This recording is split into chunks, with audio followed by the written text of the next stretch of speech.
자, 그 다음 90쪽에 61에서 64번 비문학 지문을 한번 볼게요. 인문 지문인데 첫 번째 문단을 보니까 뭐 없습니다. 질문도 없고 따라서도 없어요. 독일의 철학자 후설 인물 나오면 일단 체크합니다. 후설이 말하는 따옴표가 있네요. 의식 주체는 서양 근대 철학의 형이상학적 사고방식을 보여준대요. 형이상학적 사고방식. 후설에 의하면 의식 주체는 다른 것의 도움 없이 스스로 존재하는 것. 요게 의식 주체라고 합니다. 즉 현존하는 것이며 사유의 대상인 객체에 비해 우월하다. 됐죠? 본질적입니다.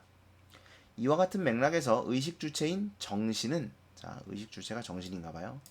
나의 본질로 그 자체로 완전하고 절대적이며 어떤 상황에서도 변하지 않는 자기동일성을 지닌 것으로 간주된다. 자기동일성, 어떤 상황에서도 변하지 않는 걸 자기동일성이라고 한대요. 그래서 정신, 이게 의식 주체라 그랬죠. 의식 주체인 정신은 그랬으니까 의식 주체는 도움 없이 스스로 존재하고요. 완전하고요. 절대적이고요. 어떤 상황에서도 변하지 않습니다. 됐죠? 좋은 거 다 갖다 붙여놨네요. 그런데 이러한 관점은 이원 대립적 사고방식을 바탕으로 주체와 객체가 우열관계 내지는 착취관계에 있다고 보아 객체에 대한 주체의 지배를 정당화한다. 이게 여러분 이런 걸 보면 이제 뭘 할 수 있냐면 비문학이라는 건 결국은 이해를 못하면 답이 없는 것 같아요. 그러니까 여러 가지 스킬들이나 어떤 팁들을 드릴 수는 있어요. 어떤 선생님들도 여러분에게 자 이럴 땐 이렇게 읽어, 이럴 땐 이렇게 읽어 이런 식의 팁들을 줄 수는 있지만 팁대로 분석을 했는데 불구하고 어휘를 몰라서 또는 이 말뜻을 몰라서 이해가 안 되는 것들은 뭐 답이 없습니다. 답이 없어요. 자, 이게 무슨 말일까요? 그러니까 의식 주체는 객체에 비해 우월한데 문제가 있다는 거예요. 객체에 대한 주체의 지배를 정당화한다. 그죠? 여러분 이러면 이제 이게 어떤 것까지 이렇게 퍼져나갈 수 있는 거냐면 식민지. 예? 그러니까 유럽 사람들이 아프리카 흑인들을 이제 식민 지배를 했죠. 그걸 정당화한다는 거예요. 그걸. 그러니까 이 세상에는 우열이라는 게 있어. 우월한 것과 열등한 게 존재해. 그리고 우월한 것은 열등한 것을 지배해. 그게 세상의 이치야. 라는 생각인 거예요. 그러니 유럽인이 아프리카인들을 지배한 거, 식민 지배한 것은 어찌 보면 당연한 거야. 이렇게 정당화를 할 수 있거든요. 예. 그게 문제라는 거예요. 그리고 자본주의도 마찬가지. 여러분 자본주의, 우리나라는 자본주의 국가죠. 자본주의가 굉장히 비정해요. 예, 비정합니다. 그래서 가진 자가 가지지 못한 자를 착취하고 지배하고 억압하는 것이 당연해요. 자본주의에서는. 원래 그게 당연한 겁니다. 그래서 그걸 조금이라도 좀 인간적으로 이렇게 좀 해결을 하고자 조금 그 비정함을 없애주고자 복지라는 걸 제시하게 된 거거든요. 사실 자본주의는 굉장히 매정하고 비정한 그런 제도입니다. 이런 착취와 억압을 정당화하는 그런 제도죠. 그 얘기를 하는 겁니다. 객체에 대한 주체의 지배를 정당화한다는 데 문제가 있고 그래 자본주의의 소유이론과 맞물려 있다는 것은 우연이 아니다.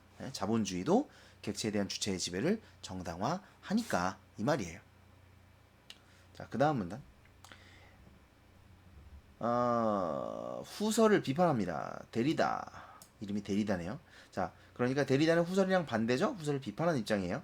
차연이라는 개념을 개진한다. 차연을 뜻하는 신조어 디페랑스는 차이와 연기의 의미를 지닌대요. 예를 들어, 자, 예시가 사용되었죠.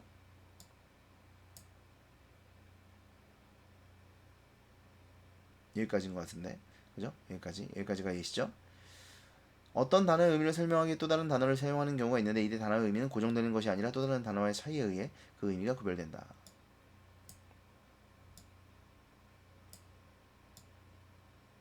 자, 무슨 말인지 알아요? 단어의 뜻을 정의할 때 이건 이거야 이렇게 정의를 하는 게 아니라 다른 단어랑 비교를 한다는 거예요. 다른 단어랑 비교를 해서 이 단어의 의미를 설명하려고 하는 거다. 아시겠니? 예, 요게 이제 차연인데요. 예, 요게 차연인데 이와 마찬가지로 데리다에게 주체란 그 자체로 완전하고 절대적 의미 아니고 다른 대상들과의 차이에 의해 의미가 드러난다. 예, 그 의미에 대한 최종 해석은 연기되는 것이다. 그러니까 단어 뜻을 다른 단어와 비교해서 이 단어의 의미를 정의하려고 하는 것처럼 예를 들면 이런 게 있어요. 실제로 이건 이제 언어학에서도 많이 쓰는 건데 여러분 상상과 연상이 있어요. 상상과 연상 또는 뭐 상상과 공상 이런 게 있거든요. 그럼 상상과 공상은 어떤 차이가 있을까요?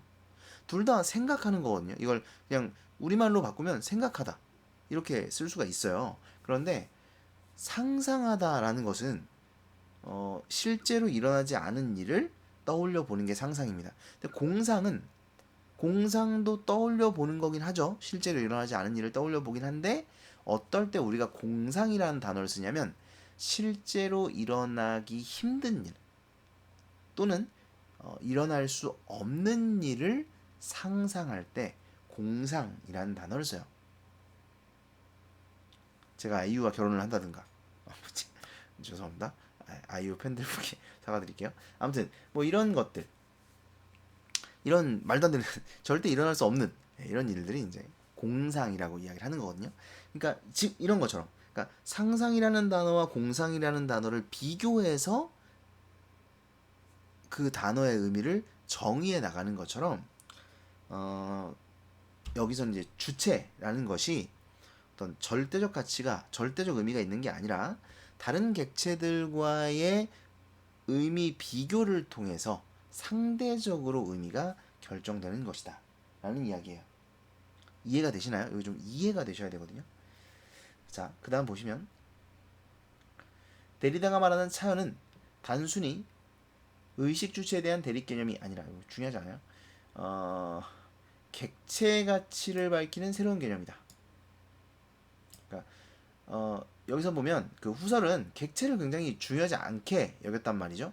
그런데 데리다의 이 개념에서 차연 개념에서는 객체가 중요하단 말이죠. 그래서 객체의 가치가 있다. 그 가치를 밝히는 새로운 개념이다라는 것이죠. 자, 그 다음에 문제를 제기하는 이유는 형이상학적 전통 철학에서는 어쩌고 저쩌고 저쩌고 그 자체로 고정불변의 가치를 지닌다고 믿었기 때문입니다. 이게 이제 위에서 후설이 이야기한 거죠. 또한 그 믿음으로 인해 전통 철학은 차이와 다양성으로 이루어진 세계를 절대 주체를 중심으로 재편하려는 욕망을 합리화했다. 말을 좀 어렵게 써놨는데요. 그러니까 절대적 가치가 존재하지 않는데 절대적 가치를 내세우면서 이게 옳다라고 주장했다는 거예요. 그래서 아까 얘기했던 것처럼 그 식민지배 뭐 이런 것도 있지만 그런 거 말고도 이 사회에서 예를 들어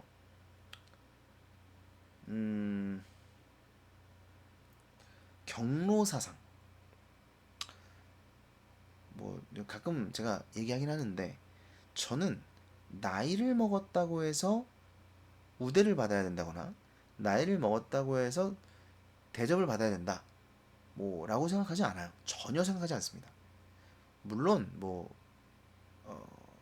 그 사람이 이 세상을 살아온 것을 인정하지 않는 건 아닙니다. 뭐 오랜 세월 살았으니 지혜도 있고 저 하겠죠. 근데 그 값을 못하는 사람들도 분명히 있거든요. 네, 분명히 있습니다. 그렇기 때문에 무조건 나이 많다고 해서 대우해줘야 된다? 뭐 그런 건 아닌 것 같아요. 뭐 다만 이제 경로석 뭐 나이가 많이 들어서 이제 몸이 불편하고 힘이 없고 힘들고 그러니까 자리를 양보해주자 뭐 이런 거에 대해서 부정하진 않아요. 네, 그런 건 아닌데 다만 이제 뭐 나이도 어린 게 말이야 뭐 이런 말들 이제 요즘은 이런 인식들이 좀 많이 퍼졌어요. 그래서 뭐 좀 그런 게 없는데 제가 한 30대 때까지만 해도 뭐 20대 후반, 30대 초반 이때까지만 해도 사회에 이런 게 정말 팽배했고 여러분은 잘 못 느끼시겠지만 지금도 나이가 좀 많으신 분들은 이런 얘기를 공공연하게 합니다. 걔는 뭐 어려서 몰라. 뭐 이런 얘기도 많이 하고. 그래서 그런 것이 이런 거예요. 그러니까 절대 주체를 중심으로 재편하는 욕망을 합리화했다. 그러니까 나이 많은 사람이 무조건 옳다라는 생각, 나이 많은 사람은 무조건 대우받아야 된다라는 생각, 이런 것도 굉장히 이제 전통적인 그런 고정되어 있는 생각이잖아요. 그렇죠? 그래서 고정불변의 가치를 지닌다고 믿는 이런 가치관에서는 이런 게 이제 인정을 받지만 데리다가 생각했을 때는 이제 그게 잘못됐다는 거죠. 그래서 좀 상대적으로 봐야 된다. 뭐 이런 이야기입니다. 그래서 여기 보면 차이와 다양성으로 이루어진 세계. 그러니까 이 세계는 차이와 다양성으로 이루어져 있다라고 생각해요. 이 글의 글쓴이는. 그런데 전통 철학은 그 차이와 다양성을 무시한다는 거죠. 자, 그 다음 문단. 이러한 차원 개념을 통해 데리다가 주장하는 바는 무엇인가? 자기 동일성을 지닌 주체란 허구이다. 환상이다. 자기 동일성 뭐였어요? 아까 불변. 어떤 일이 있어도 변하지 않는 환상에 불과하다. 이를 해체해야 한다. 한 번에 칠 걸. 이를 해체해야 한다는 것입니다. 그 다음에 뭐 우월한 대상 아니다. 절대적 진리의 있음을 없음으로 대체했다. 그 다음에 절대적 가치, 객관적 가치 뭐 이런 거 다 부정합니다. 그 다음에 대상마다 나름의 가치를 지니고 있다. 그렇죠? 다원적 사고에 대한 가능성을 제시해준다는 점에서 의의를 찾을 수 있다. 다원적 사고라는 건 뭐냐면 근원이 하나가 아니라는 겁니다. 본질은 하나가 아니라 여러 개다라는 것이죠. 그래서 뭐 사람마다 다르다, 다를 수 있다. 뭐 이런 이야기예요. 자, 문제를 한번 보시죠. 61번입니다. 윗글에서 언급된 내용으로 적절하지 않은 것은 그랬어요. 4번이 정답입니다.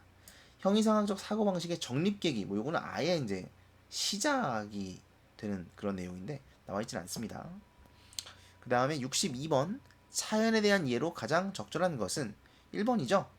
주체의 의미는 고정되어 있지 않고 다른 것들과의 관계 속에서 구성된다. 요게 차연의 의미였습니다. 그 다음에 63번 데리다의 관점에서 보기에 대해 평가한 내용으로 적절하지 않은 것은 그랬는데 1번인데요. 이게 왜 1번이냐면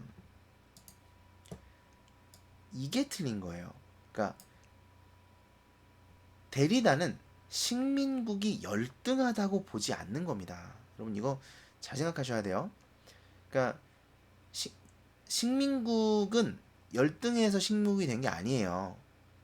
아시겠죠? 그래서 이 열등성을 극복해야 된다라고 생각하면 안 된다는 거죠.